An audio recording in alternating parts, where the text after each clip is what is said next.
আর রাষ্ট্রভাষা বাংলা হবে। এখানে মাতৃভাষার বলে যেই ভাষাগুলো আছে, আপনার যে চাক, বম, মারমা, আপনার তংচঙ্গা, এদের সবার যে প্রচলিত ভাষা আছে তাকে স্বীকৃতি প্রদান করা হচ্ছে।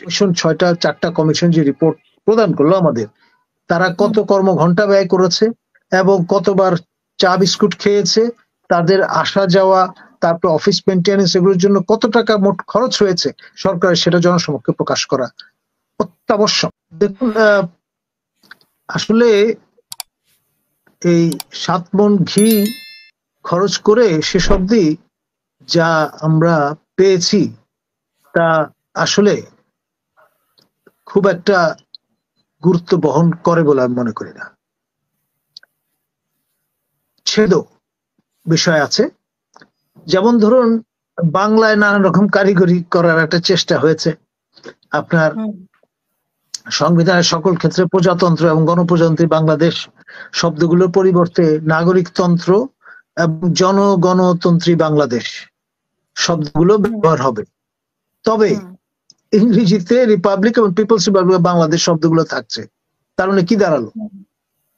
আপনি এক ধরনের মানে মক্কারির আশ্রয় নিলেন। আমি খুব শক্ত ভাষায় বলবো এটা।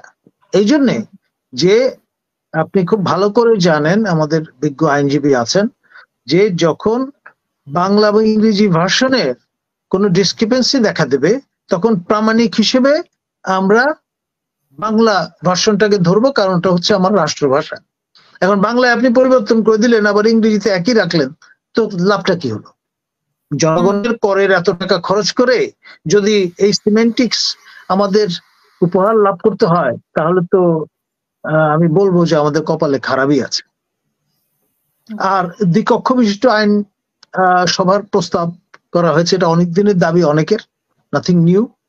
আর বাঙালি না বাংলাদেশি, এটা তো অনেক আগে রিজলভ হয়ে গেছে। এনিওয়ে, আপনার যিনি চাকমা, যিনি চাক, যিনি বম, যিনি আপনার ত্রিপুরা, যিনি মান্দি বা গারো, যিনি আপনার কৈবর্ত, যিনি আপনার রাজবংশী, তারা তো অতি অবশ্যই বাংলাদেশি। তারা তো বাঙালি হবেন না, এটাই স্বাভাবিক। বাঙালি একটি জাতিসত্তা অনেকগুলো জাতিসত্তার মধ্যে। তো এখানেই বা নতুন কি আমরা পেলাম? আর রাষ্ট্রভাষা বাংলা হবে। এখানে মাতৃভাষার বলে যেই ভাষাগুলো আছে, আপনার যে চাক, বম, মারমা, আপনার তংচঙ্গা, এদের সবার যে প্রচলিত ভাষা আছে তাকে স্বীকৃতি প্রদান করা হচ্ছে। এই পার্থক্যটা নিয়ে আসা হয়েছে। আর আপনার এখানে আমি তো মনে করি যে মূল যে রাষ্ট্রনীতি বলে যে 4টি স্তম্ভ বলা হতো, সেখানে আপনার এই ধর্মনিরপেক্ষতা অনেক আগেই তো বিদায় নিয়েছে এনিওয়ে।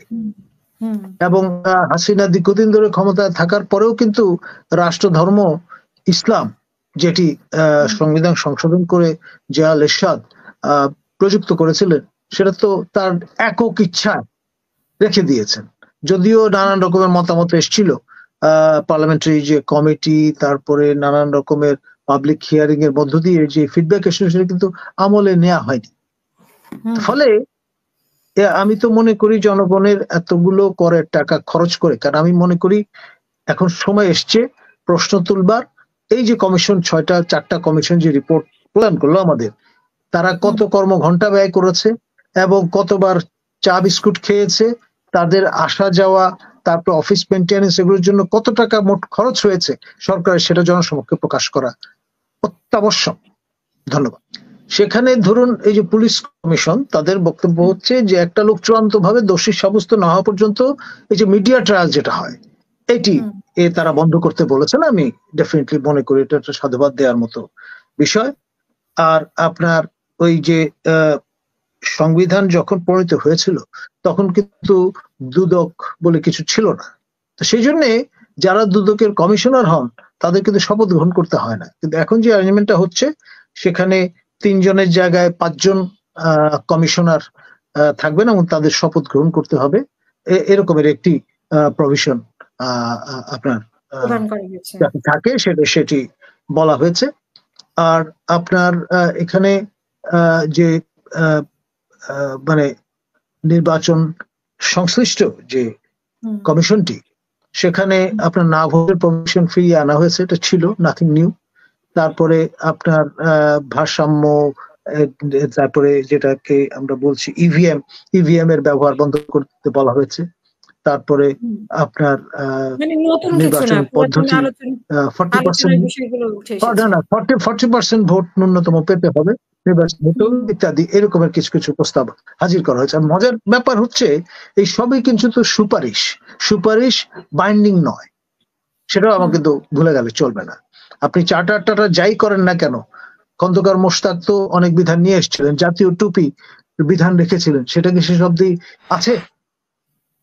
তো এখন যে চার্টারের কথা বলছেন সেটাও তো আপনার বালির বাঁধের মতো ভেসে যাবে যদি না ডেমোক্রেটিক্যালি ইলেক্টেড গভর্নমেন্ট সেটা এন্ডোর্স না করে। ধন্যবাদ।